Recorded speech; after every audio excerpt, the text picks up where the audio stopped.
Welcome to the Eczema Warrior podcast. I'm your host, Julia Chen. I'm here to help you heal your eczema naturally so you can finally live your best damn life. Many years ago in my own eczema healing journey, I was stuck and confused on how to heal my skin. Fast forward to today, after many lessons learned and lots of trial and error, I'm now living my best life and traveling the world with clearer skin. If you're an eczema or TSW warrior who desires a life of food freedom and is wanting to heal your skin without steroids while using mindset and manifestation as a tool, you're in the right place. Now let's get into it. And we're here today with episode 5 of the Eczema Warrior podcast. This episode has been something I have been itching to share with you guys. Some of you know a lot has been going on in just my personal life. And so that's why today's episode is going to be all about dating when you have eczema. Now, before I get into today's episode, which I feel like is going to be a long one this time, but it's going to be very exciting and very interesting, I want to share with you guys a quick life update. So right now, I'm actually just sitting on my bed again. I have this thing now where I love podcasting in my bed. I just feel like I can be myself. I can have my cup of tea. I'm actually drinking a cup of hot chocolate right now. I have my diffuser running in the back. So it's a whole vibe over here. So in terms of life update, lately it's just been dealing with this relationship thing that I will share in today's episode because a lot of you guys have been asking me to know all about the tea. Besides dealing with that over the past week, I've just been finally moved out of my place. I'm actually staying in my parents' place temporarily as I am moving into a different country. So I'm just helping them out right now in their house because my parents are actually out of town and they needed someone to house sit and also take care of the pets here. So I'll be here for another month, and then when they come home, I will be jetting out of here. Okay, so today's topic, dating when you have eczema.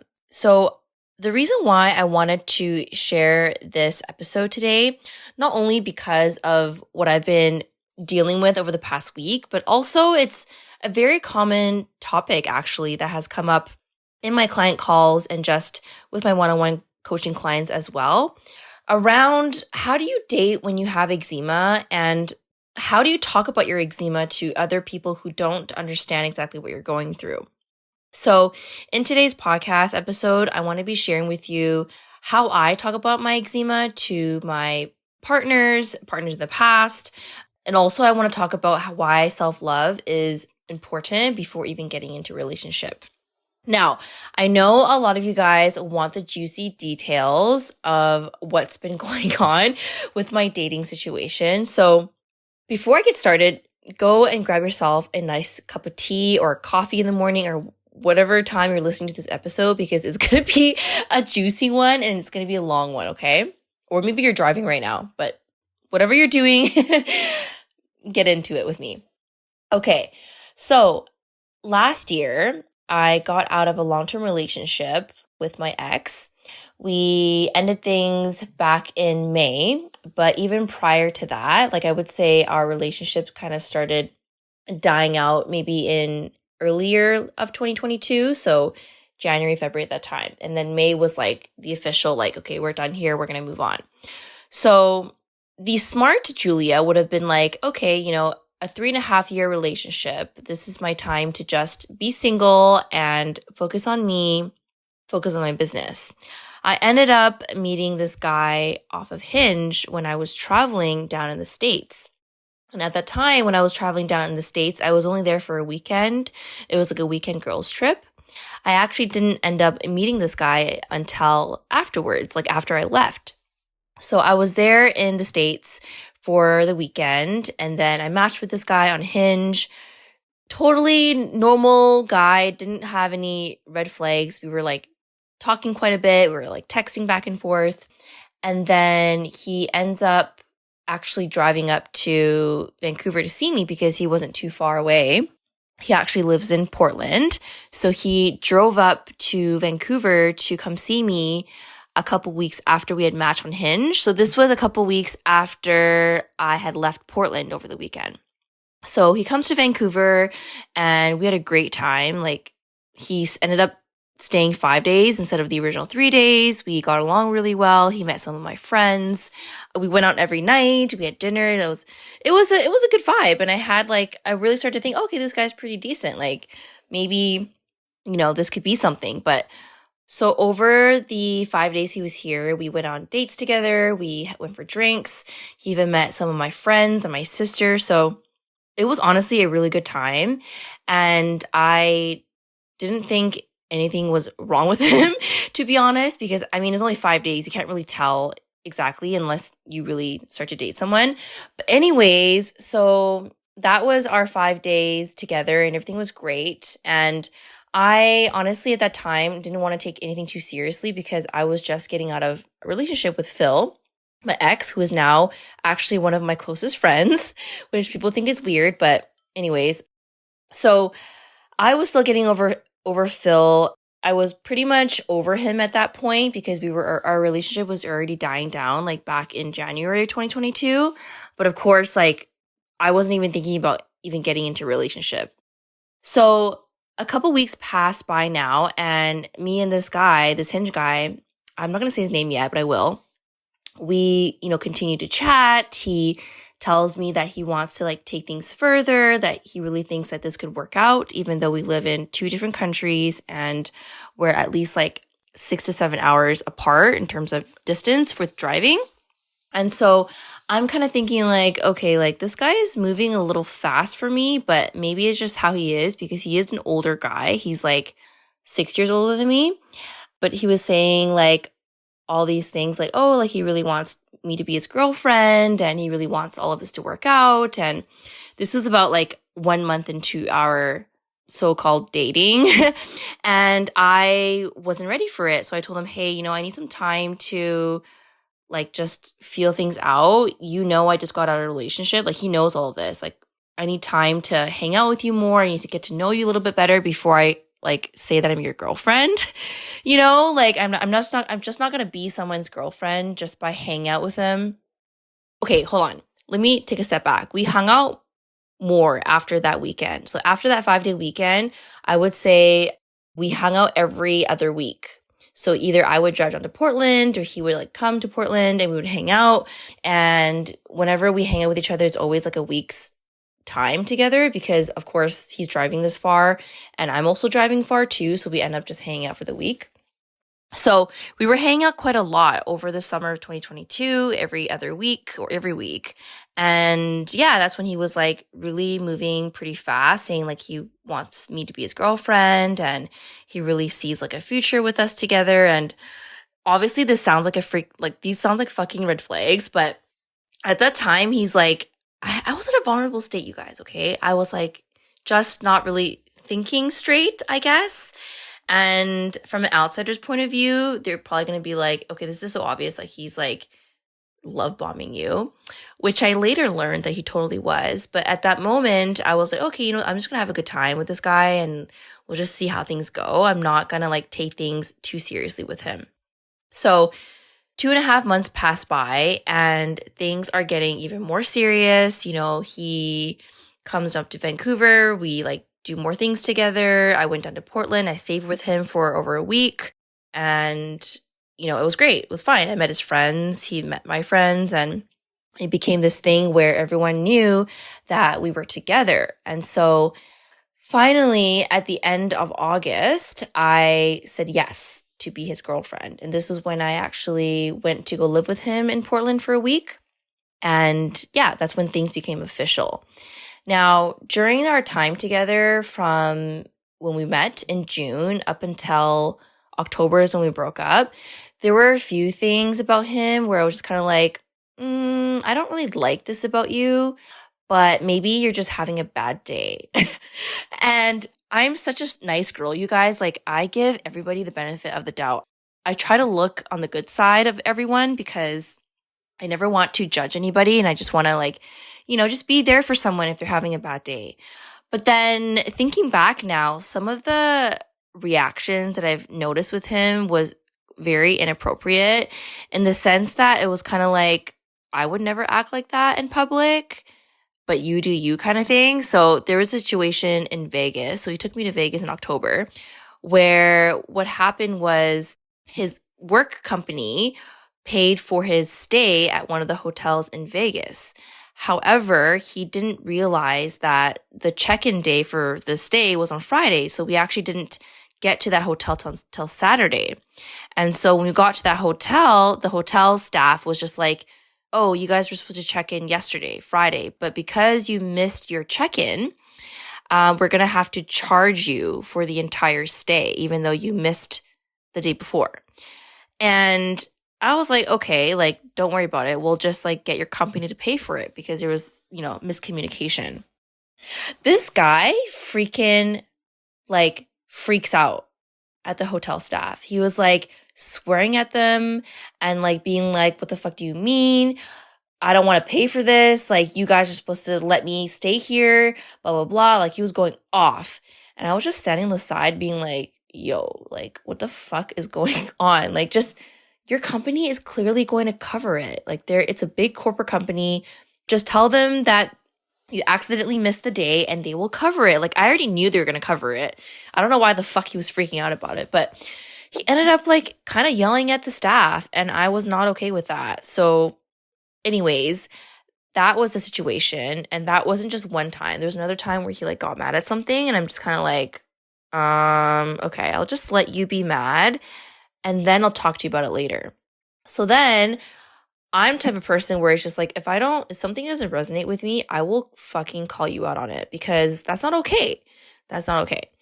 So I did call him out on it and I was like, hey, I don't really like the way that you approach the situation because you could have handled it a lot better. And he got a little defensive. He was like, you're supposed to be on my side. Why can't you just let me be mad for a moment? I'm like, I'm not letting you be mad. Like, I understand that you're frustrated, but I'm just telling you nicely that you could have responded to the situation better. Anyways, he didn't really take that very well. So I was like, whatever, you just need to calm down for a second and let's just like move on from it. So that was that. That was like another thing where I'm like, okay, I don't know if this guy has temper issues, but let's just hope it doesn't get worse. And thankfully I'm not with him anymore, so I don't know if it's not going to be a problem for me. But moving on. So during this time together from June to October, this guy was love bombing me like no tomorrow, okay? He would say that he wants to marry me. He wanted to buy me this like really nice engagement ring and it would say all these things to like make me feel some type of way about him. And I've never been love bombed before, so I'm like, I don't know what is going on. But I was just like kind of questioning like what his intentions were, but I didn't think too much of it because I was just kind of letting him do it, to be honest. But thinking back, obviously that was a huge red flag. So he would love bomb me and like make me feel some type of way, like feel very special. And he did like take care of me. Like he would pay for things. He would drive me around. He bought me stuff. So he definitely wasn't all bad. Like he definitely took care of me and showed really good qualities, which I don't know if they were good intentions because it gets worse. The story gets worse. So in October, after Vegas, we started having issues because I told him that I have very high expectations since the beginning, okay? Now that I'm in my 30s, I don't have time to just be a fling, or I don't have time to just date around and not have a relationship become something serious, So I told him, hey, this is what I'm looking for in a relationship and this is what I want. And it can seem like a lot, but I'm like, I just want to make this clear that you and I are on the same page when it comes to our expectations and values. And I laid out everything that I wanted in a man. He laid out everything he wanted in a woman. And he was like, hell yeah, like I'm all up for it. Like I'm really into you. You don't understand how I feel about you, but I for sure can do all these things that you want me to do. So I'm like, okay, cool. And one of the things I told him was, in a long distance relationship, it is really, really hard to just be in one. You need constant communication. You need your partner to be able to text you and even call you without you asking, right? Because you don't have that physical connection. You don't know what they're doing. And so what I realized is that after I became his girlfriend, he started to kind of flip a switch in a way. Like he went from love bombing me to kind of like saying stuff like he would be too busy to call me. And like I got this really bad ear infection when I got back from Vegas where I was literally like almost fainting on the ground. Like my sister was concerned. My ear was swollen. I had full body chills. I felt like I had the flu and I was really sick. And I told him this about it. I was like, hey, I'm really sick. I'm not feeling well. And the one thing I wanted him to do was to call me to make sure I was okay. This fucking guy doesn't even call me. Knowing that I'm sick as hell, he doesn't even call me to see I'm okay. Even Phil called me, like my ex. He was like, yo, are you okay? Like, can I help you? And that just like made me so sad because it's just like, okay, if this guy's gonna promise me the world and promise me that he'd move mountains for me and promise me that he would like do all these things for me and you can't even call me, like, what the fuck? So I called him out for it. I was like, hey, you know, I'm upset at you because you promised me all these things and these are all empty promises and all I want you to do is call me like when I'm sick without me asking because I'm your girlfriend. And he says, I told you I've been so busy with work. Like, what kind of lame excuse is that? So that pretty much led us to the breakup because I was like, this guy isn't following through with his words and everything that he said to me over the past 4 months together. And so things ended in middle of October, okay? And then after that, he was like, oh, you know, I still want to still talk to you and still text you. And I was like, obviously I still have feelings for him. So I was like, okay, maybe we can like just be friends, I guess. But it started getting really weird because our conversations would never go anywhere. He would be like, hi, how's it going? Nothing much, like, you know, very dead end conversations. And then he would like make comments like, I miss you, like I wish I was with you and things like that. And honestly, I should have cut it off like way then, knowing that he was going to continue this for the next 6 months after. Jesus. So then at the end of October, he leaves to Korea. So he planned this Korea trip months ago, which actually I was supposed to go with him. He asked me to go with him. And he's going with his friend named Mauricio. And so he leaves to Korea. He, you know, messages me here and there when he's in Korea to see what I'm up to.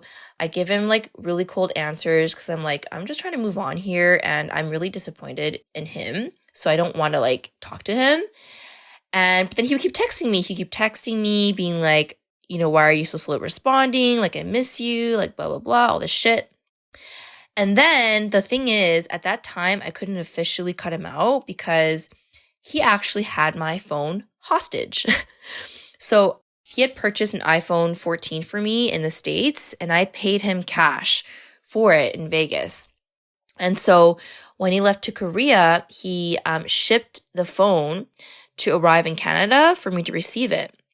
But somewhere during the journey of this phone trying to get here, customs had denied it and it didn't go through. So it fucking got sent back to Portland and he wasn't in Portland. So it was a whole thing.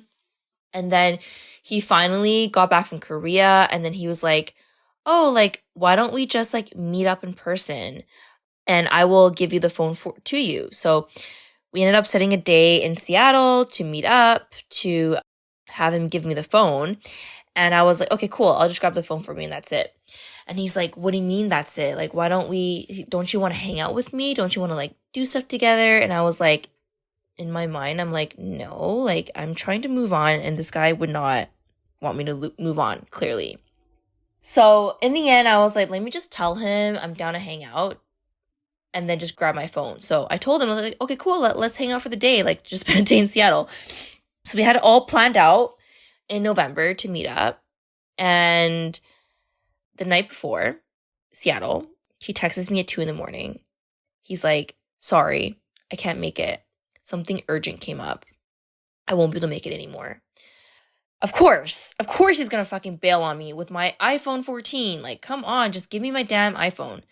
So I'm choked at this point. I'm like, hey, you know what? Just give me back the money.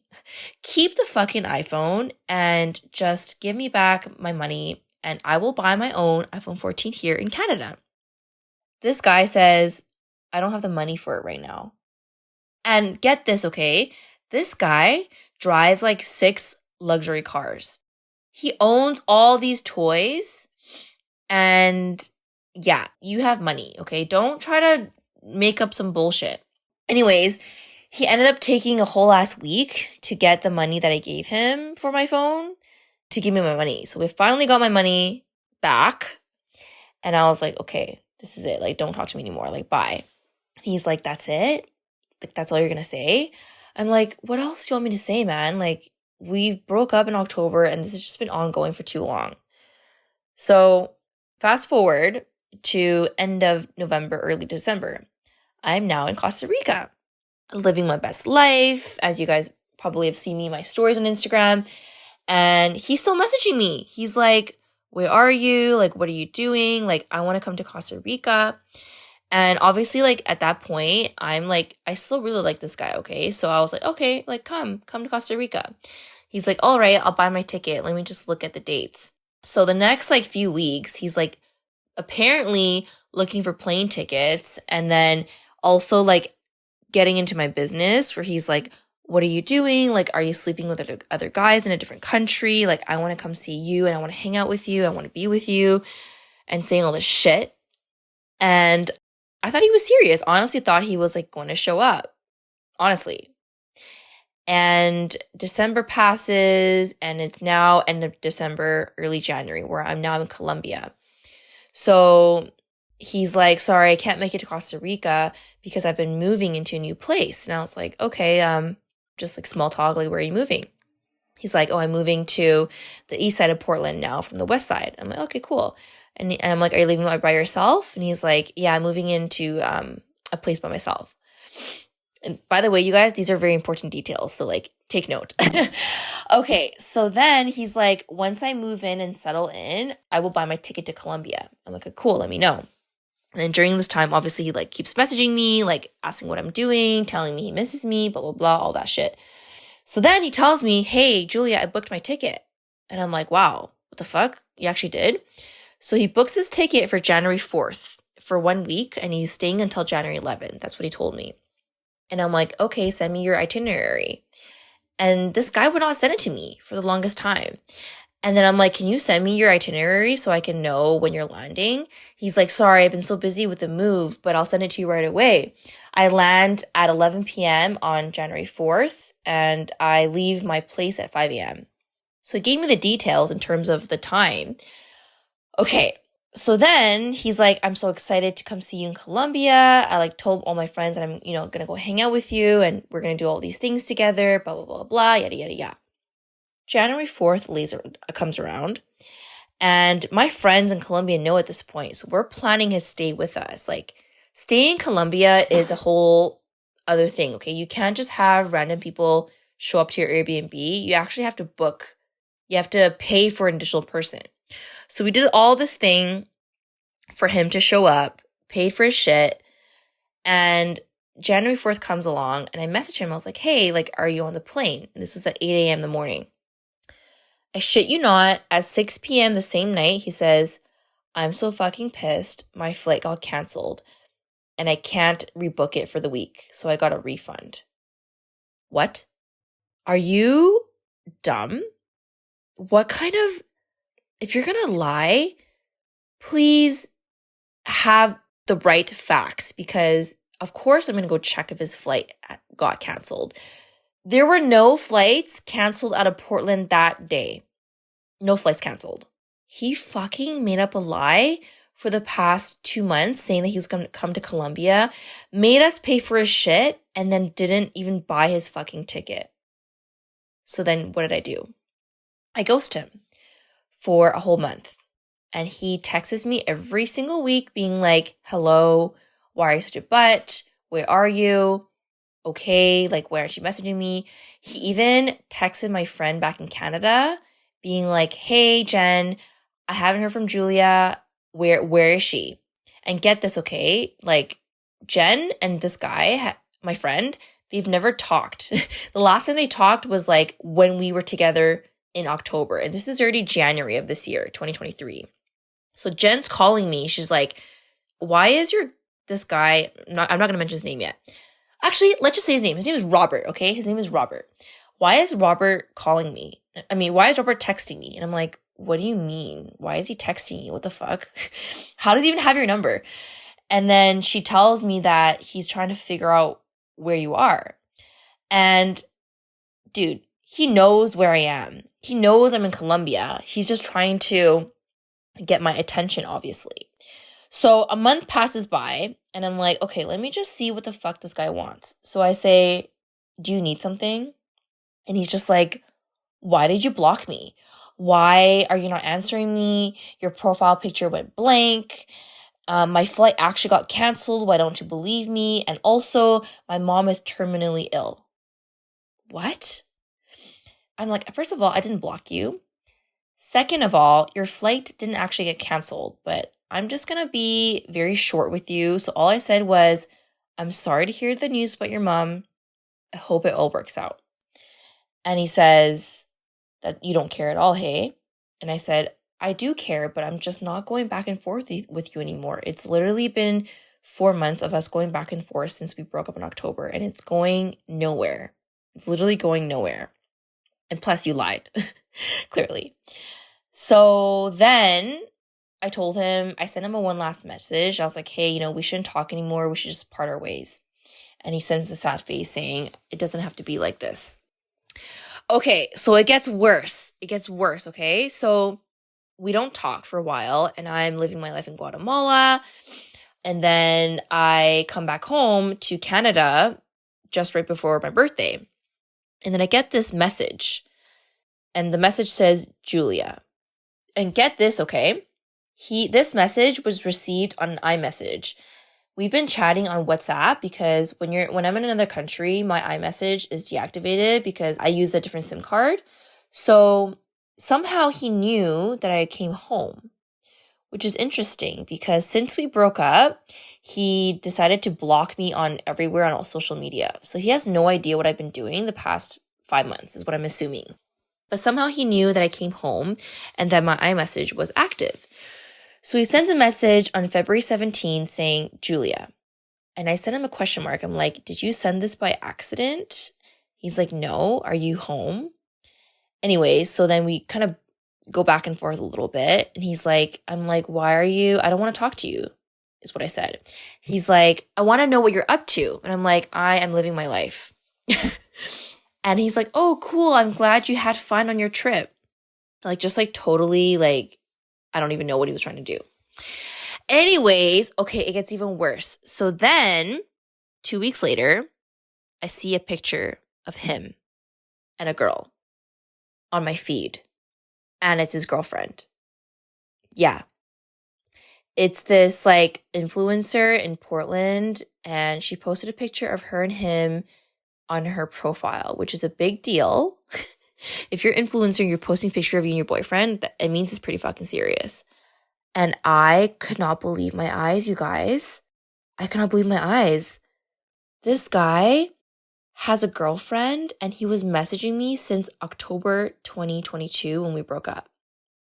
So then I wanted to investigate. What is going on? What the fuck is happening? So I investigated with my girlfriend very deeply into this whole situation of did this guy have 2 girls at the same time? What was happening? So then, get this. I find out, remember I told you just 10 minutes ago that Robert went to Korea and I was supposed to go to Korea with him? He went to Korea with this girl. He was there in Korea with this girl while still texting me asking what I'm doing and how he misses me. And remember I said that he was moving? Well, he moved into her place. How do we know this? That's a secret, but we know that he moved into her place. We saw some pictures that made sense that We basically saw some pictures that showed us the evidence that his belongings are in her place. So we have concluded that she is probably living with her right now. This guy was moving into his girlfriend's place while telling me that he's gonna come to Colombia and come to Costa Rica and like do all these things with me and how he wants to be with me. What the fucking hell? Excuse my language, but what is going on? So then I wanted to dig even deeper. I'm like, are you kidding me? This guy, 2 weeks after we break up, goes to Korea with this girl. God knows when they even started talking, probably when we were still together. He was in Korea with her, traveling, and then he comes back saying he wants to be with me, even called me one day, even wanted to meet me up in Seattle, all this shit, even, was apparently booked his Colombia ticket, which obviously he didn't, said that his mom was dying, which I don't even think that's even true anymore or at all. And this entire time, she's been laying in the same bed next to him.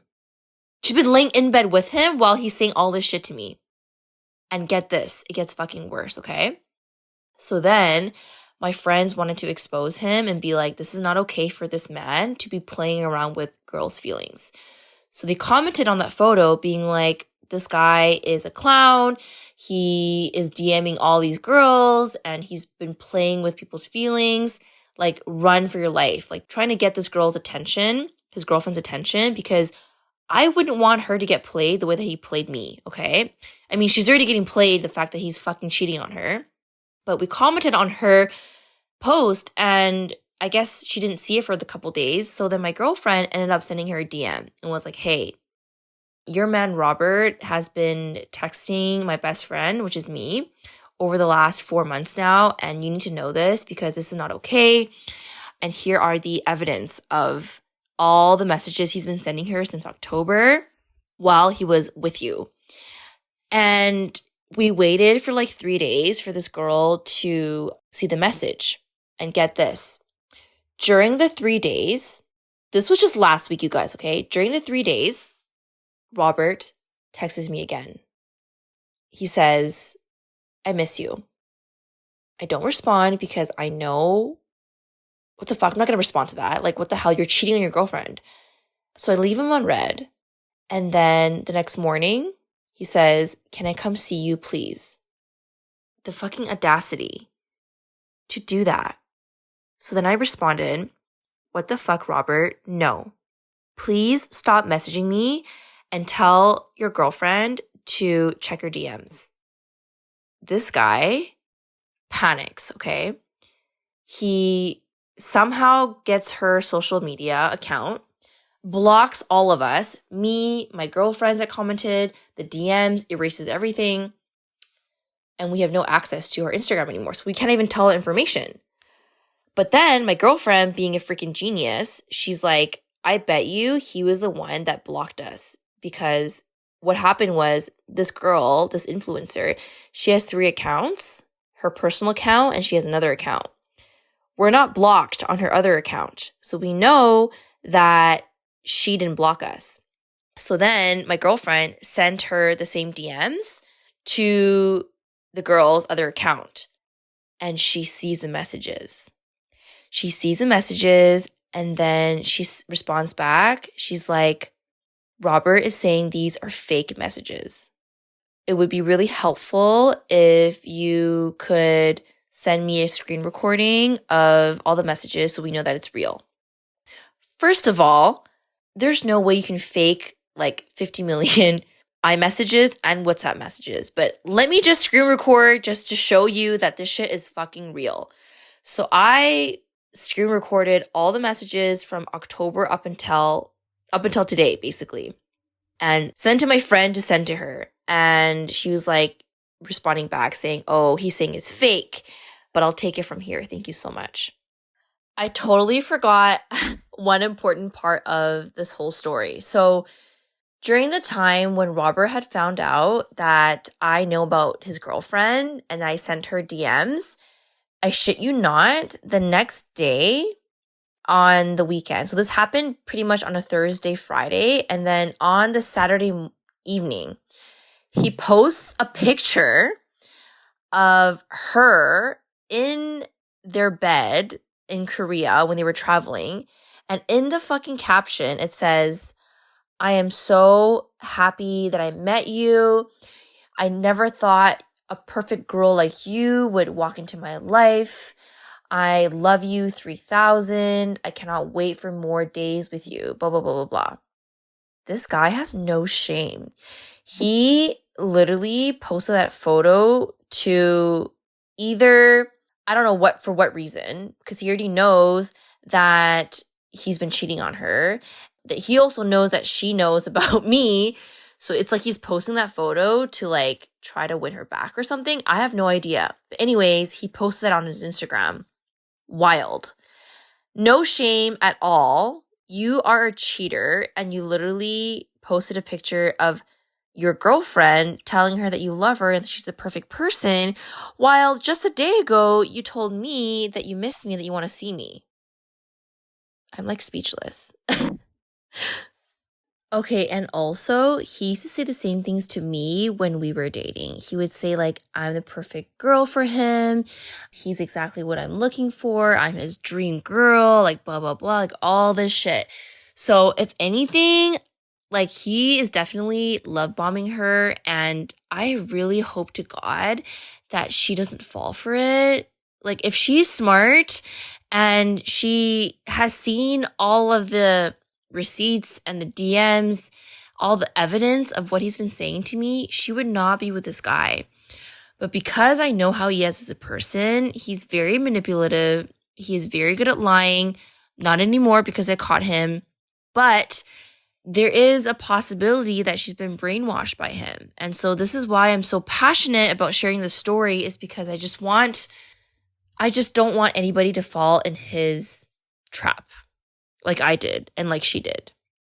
So that's pretty much the last of it, is what we know from now, is that she knows that he has been talking to me. I gave her all the evidence. I told her that, yeah, he's been basically playing both of us. If anything, he's been playing her even more because I'm not even in the same country as him and she's living with him, is what we think. But as a woman to woman, like, we don't deserve to be disrespected like that, especially with a clown like him. It's not okay. It is not okay.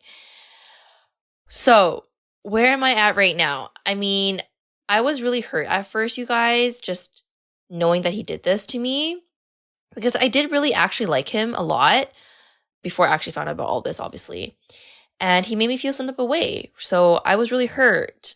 More so last year, but I am now at a place where I feel much more at peace, knowing that I have no reason to even be sad, to even care about this guy anymore. Just the fact that he was cheating on me and cheating on her, so I'm great. I'm glad that I had the courage to show her and let his girlfriend, I don't know if she's his girlfriend still. I really hope they're not together. Not because of me me despising this guy now, but more so to protect her heart, because I just wouldn't want any woman to ever have to go through that. Like, that is not okay. It is not okay. Anyways, so I'm at peace now. I can finally sleep properly and never have to talk to this guy ever again. He obviously blocked me on everything. So after I sent that message of, hey, stop messaging me and tell your girlfriend to check your DMs, he blocked me on iMessage. He blocked me on WhatsApp. He also got his friends to block me off of Instagram. So that really says a lot. And it just says how much of a pathological liar he is. And I just have no sympathy for him. I just can't believe it. Okay.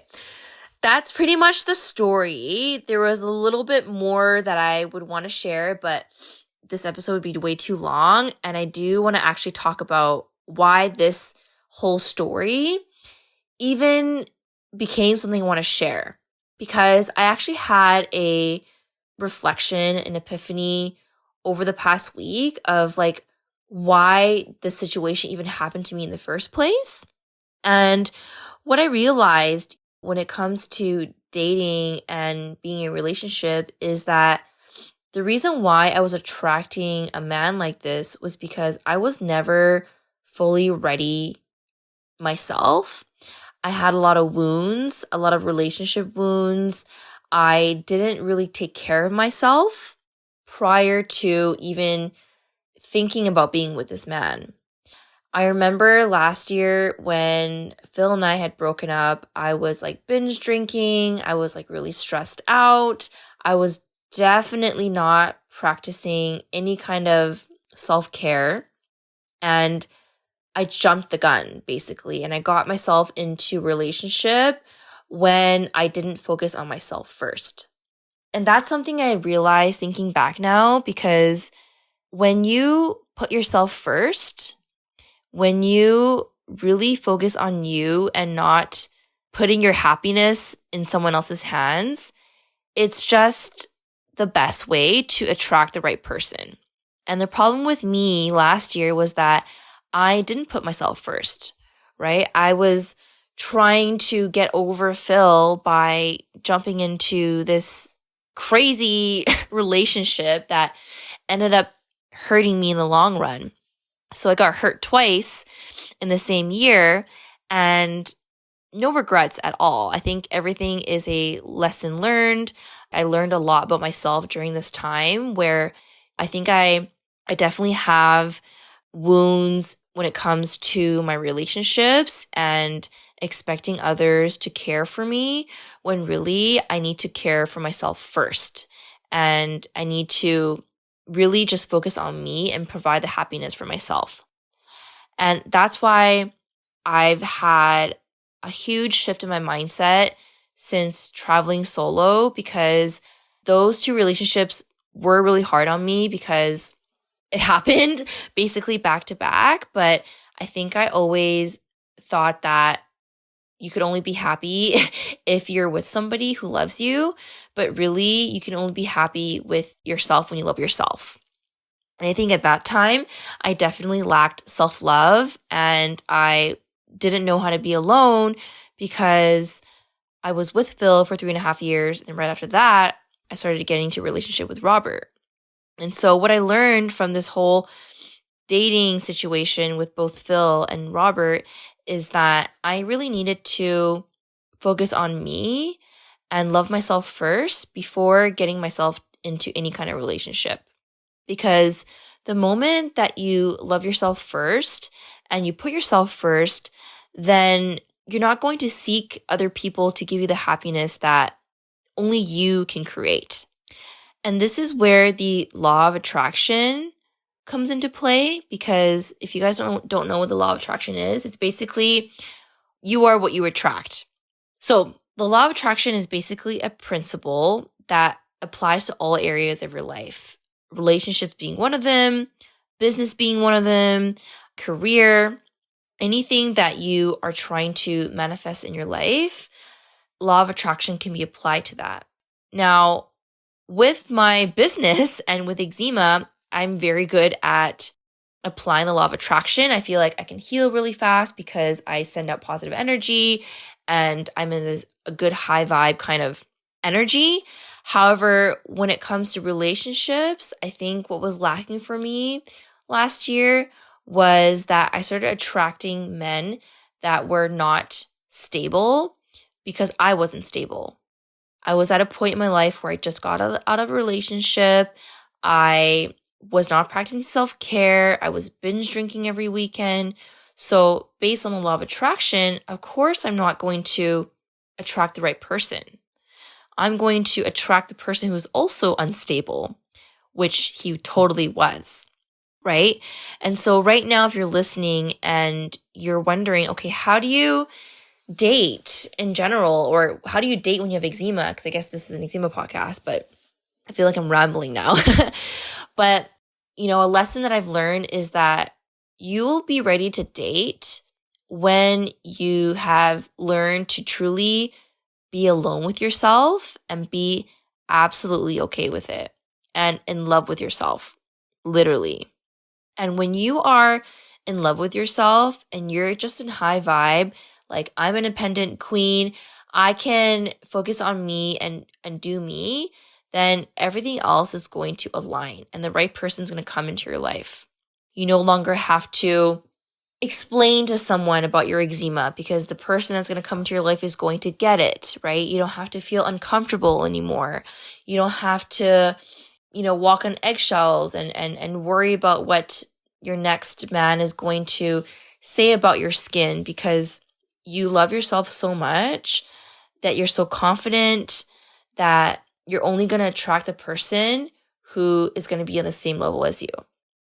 And that's something I 100% believe in and is what I'm going to practice with all of my relationships moving forward. This lesson for me in the past year, even though it was really challenging going through what I went through with Robert, mostly, it really showed me that, first of all, there are some crazy men out there. And ladies, please keep your eye out. Please, if there's one red flag, run for your life, okay? That's something I learned. Besides the fact that there's some crazy men out there, and clearly there's just crazy men out there. But that doesn't mean that you can't date. It doesn't mean that there aren't amazing people out there. I'm sure there are, but for me traveling by myself over the past 4 months, it's just great being single and just focusing on me. And I would encourage all of you guys to do something for yourself, because if you went through something similar situation in terms of dating and you're wondering why things like this are happening to you, that's something to really think about, because I realized that this happened to me because, first of all, it needed to happen for me to learn from it, right? Always taking every single thing as a lesson. And for me, my lesson was that I needed to focus on me. I needed to love myself first before I can start attracting the right person. And if I start to love myself first, then I'm going to be so confident in myself and my eczema and everything about me that the right person is going to come into my life without me even looking for it. And that way, I don't have to feel uncomfortable talking about my eczema. I don't anyways anymore because I've healed it for the most part. But I know a lot of you do ask me, like, how do you talk to people when you have eczema, or how do you talk to your partner or the person that you're dating? And you know what I'll say is that you should be able to share your journey and your eczema with confidence. 100% confidence. It's not going to happen overnight, but you will notice it. Like for me, I've noticed in the past few years that over the years, I've just gotten more and more confident in talking about my skin and talking about my journey and talking about TSW, to now when I go on dates that I just tell them, hey, look, I went through this condition. I have eczema and it comes and goes sometimes depending on my triggers. And I'm still me. I'm still who I am. It doesn't define me as a person. And it just makes dating easier because I don't care. I don't care what people think. And if people are going to judge me for it, then that's on them, right? Plus, based on the law of attraction, if you send the energy out there that you're confident, that you love yourself, then you're not even going to have people come into your life who are going to judge you, right? There's not going to be people that are just going to be like, oh, you have eczema, you don't look good kind of thing, right? You're going to start attracting people who are like, wow, like she is badass for going through this condition and I'm inspired by her. Like that's the kind of people that are going to be surrounded by you because you give that good energy out to the world. And then you start attracting the same energy towards you. Okay, what else do I want to say about this episode? Oh my gosh, I feel like I'm so parched from just this whole story. I hope it gave you guys all the tea you wanted to hear. It was a lot, and I hope you learned a lot from this episode too. I know this episode was a little bit different than the other episodes that I've shared so far. This was by far the most personal that I'll probably ever get, but I really wanted to share this story because it just needs to be said that women need to be respected. And the fact that Robert has been doing this for the past however long is just not okay. And if he ever hears this podcast, I don't care if he does, honestly, but I hope he learns his lesson that this is not okay to be lying and to be just disrespecting women like this. And I hope his girlfriend or his ex-girlfriend believes me that this is a real story and that he can't get away with it, basically. But anyways, to recap today's episode on dating with eczema, I feel like most of the episode I talked about my story, but I want you guys to also remember the other parts that I shared about putting yourself first before considering dating, before getting into a relationship, making sure that you're really practicing self-love, because the only person that can love you the way that you want to be loved is yourself. You can never expect another person to love you. And I'm speaking from experience because I obviously seek that in Robert and I seek that in Phil, and I never got that in return. And then when I started to travel solo and being on my own and realizing this is when I thrive and this is how I started to build more of that self-confidence and more of that self-love, I realized that is really the key to attracting the right person. And when you're in that energy of more self-love, better self-confidence, and you just can be alone by yourself and you're just thriving, then that's when you're going to start attracting the right people in your life who will not judge you for your eczema, who's not going to question you about your journey, and you're going to be 110% comfortable in sharing your story because the person who is listening to you is the person that is already supposed to be there listening to you. But the first step is to believe in yourself, is to love yourself, heal any wounds that you might be going through. So my biggest wound was my relationship wound, thinking that I needed to be in a relationship in order to be fulfilled, but now realizing that that's not the case. The only person that can fulfill you is you. And you will also notice that your eczema is going to heal a lot faster when you follow this because, again, it goes back to being selfish, practicing self-love, and focusing on you. All right, I hope this episode was helpful to you.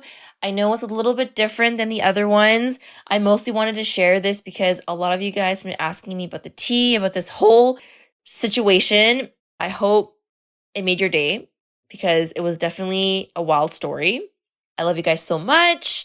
Have a good rest of your morning. Have a good rest of your evening. And we will see you guys in the next episode. Thanks for tuning in to today's episode. Now, before I let you go, I want to let you know I have this amazing free eczema visualization meditation. This visualization has helped me so much in my healing.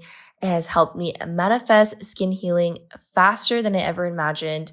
My clients and I use it. We use it all the time in our group coaching calls. And it's honestly the best tool to use when it comes to healing. Now, if you want this visualization, all you have to do is leave us a review and give us a rating. Take a screenshot of this podcast and your review.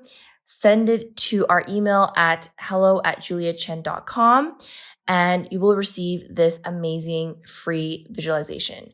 Trust me, you're not going to want to miss out on this one. This visualization has literally changed my life. My clients and I do this every night before bed or even first thing in the morning, and it helps them heal flares faster. Okay, look forward to hearing your review, and we will see you soon.